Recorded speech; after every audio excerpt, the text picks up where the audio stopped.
speaking of wrestling, if I love you brought that up. Since I've started this job and we've gotten big enough, and we'll talk all about your career. We're going to get into everything on this interview, but since we've been lucky enough to get a lot of like bigger names, I have been on a crusade to find someone in the industry who will say something bad or tell me a story about Dwayne "The Rock" Johnson that is unbecoming. Yeah. Because it feels like, you know, he's just Mr. Perfect in every way. And then it feels like in recent years, this with the Behind the Mat documentary where they talk about the infamous match with him and Mankind, where he just beat the fucking hell out of his head with like an unagreed upon amount of chair shots.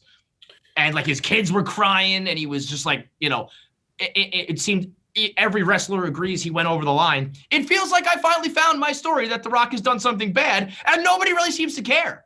Wrestling fans kind of talk about it, but nobody talks about the time that The Rock almost killed Mick Foley. Well, he worked stiff. That's, you know, he worked stiff with Mick, and, you know, I knew I'll find a way to just completely take The Rock's side. I'm like, I mean, he's the Brahma Bull. What do you want? Kevin, come on, Kevin. I don't know what to tell you. My argument in favor of him in that situation is not even to do with him. It's to do with Mick Foley. It's like, well, it's Mankind. Yeah, I mean, I had to hit him 14 times. It's Mankind. Yeah.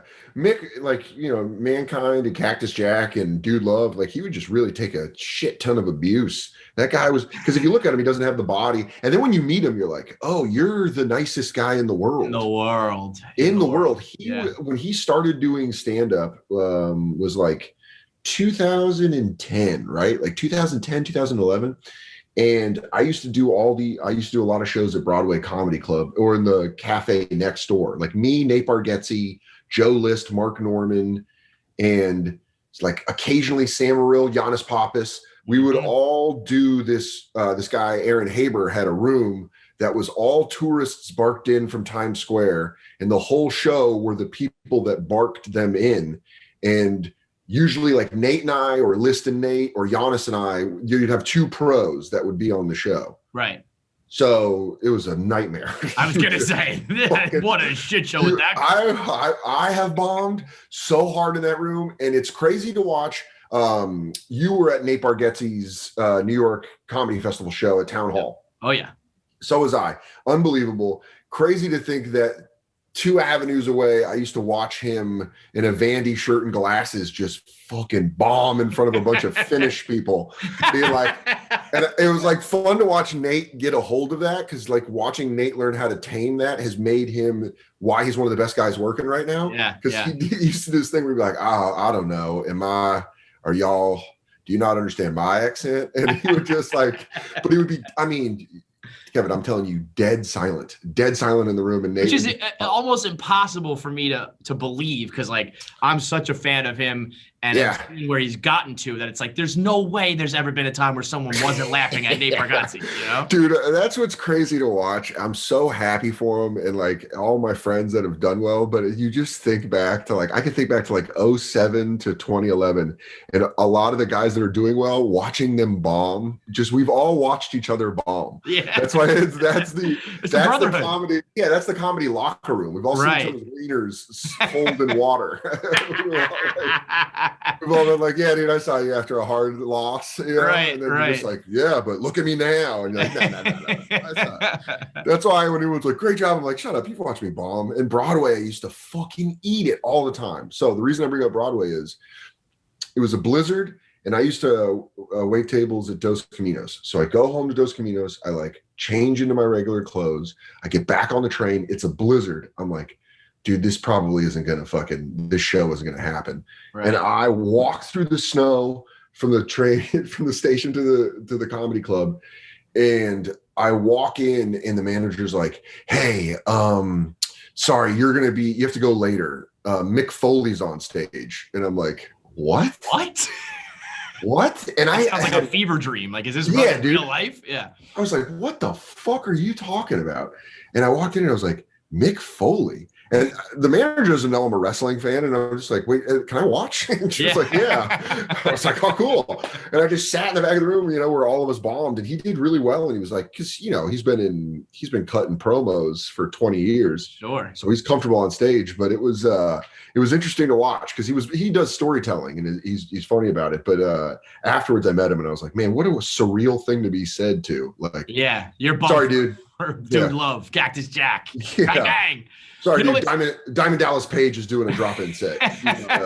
Fucking chill out. I think it's cool though to think that like you did comedy and grew up as a wrestling fan. He does wrestling and probably grew up as a comedy fan. And it's a weird world, both worlds, where I feel like it can kind of collide in the middle. Where we're both carnival acts. Right. Yeah. Like obviously there's this physical element to wrestling that you don't have, but the rest of it is kind of cutting promos and it is mic work. And it is like, look at me, the dancing monkey who needs validation. Right. Yeah. It's a weird thing because growing up, I loved wrestling. And then like you get to high school and everyone's like, it's fake and gay. And you're like, yeah, I know. But like, I love it. I still kind of like it. Yeah, I love it. And I loved it. And this was like all the way through the Attitude Era. And then when I got to college and my drinking problem kicked in, I just was like, I didn't have, I wasn't watching. I think I would watch Raw once in a while, but I wasn't watching SmackDown or anything. Right. And then when I moved to New York and finally moved into my apartment in Queens, my roommate, who I'd known forever, was like, oh, we got to get cable. And that was when DVRs were new. Mm-hmm. And he was like, it's DVR Raw and SmackDown. And I was like, oh, fuck, I'm back in. Get back in. So I got back in it. And that mixed with the fact that I met so many comics in comedy that were just like, dude, I fucking love wrestling. Like, love it. Like Mike Lawrence, Dan St. Germain, Michael Che, Jermaine Fowler, Sal Vulcano. There's like guys that we'd go, Scott Chaplin. There's a bunch of people that are just super into it. They're like, oh man, this is awesome. We can all be real big fucking nerds together. Yeah, man. It's like Ron Funches. Ron, sorry. I just don't want to forget this. Ron Funches had the funniest line. We went to a wrestling pay-per-view. We went to the first AEW event and we were all backstage and Jim Ross walked by.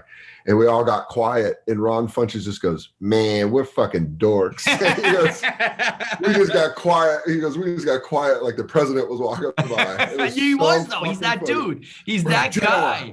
How are you, sir? If you grew up with it and you enjoy it, it's like, in my mind, the Attitude Era is the most entertaining thing that has ever happened. It was wild. Television, I'm talking movies, comedy. If I have to pick one thing that entertained me the most in my entire life, the Attitude Era. It had it all. Drugs, sex, violence, all of it. If anyone was like, what was the Attitude Era like? You're like live. It was like if Instagram was a TV show. Yeah, right. It just had everything. Yes. Drama, shit talking, half naked people. Yeah. It was fucking wild.